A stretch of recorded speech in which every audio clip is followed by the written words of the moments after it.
Assalamualaikum warahmatullahi wabarakatuh. Perkenalkan nama saya Muhammad Faiz Kurniawan, kelas 17.3A.26.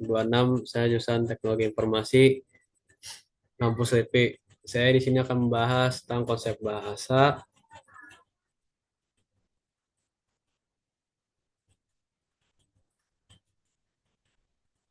sifat bahasa, fungsi bahasa, tangga bahasa, dan laras bahasa. Saya di sini akan menjelaskan tentang konsep bahasa dulu.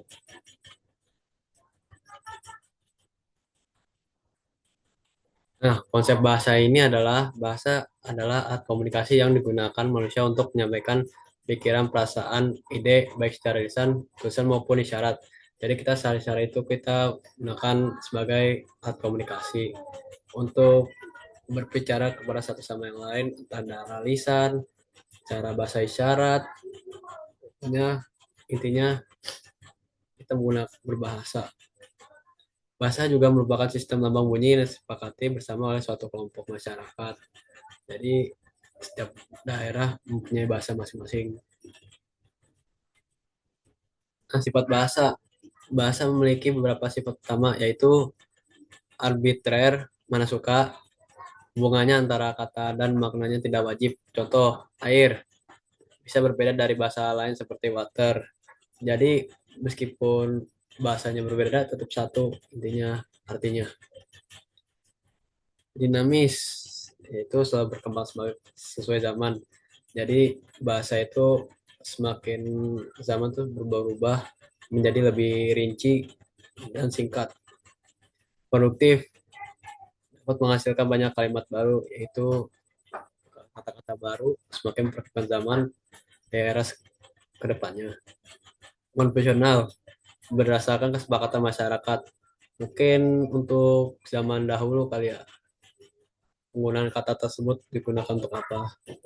Sistematis, memiliki aturan tata bahasa yang teratur. Fungsi bahasa, bahasa memiliki berbagai fungsi dalam kehidupan antara lain fungsi komunikasi, menyampaikan informasi,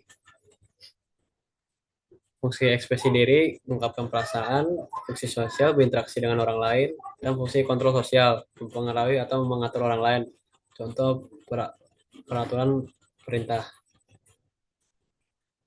Ragam bahasa. Ragam bahasa adalah variasi bahasa yang digunakan sesuai situasi dan kondisi. Contohnya, ragam formal digunakan dalam suatu resmi, pidato suatu resmi, ragam non formal digunakan dalam percakapan sehari-hari, ragam lisan disampaikan secara langsung, ragam tulisan disampaikan melalui teks.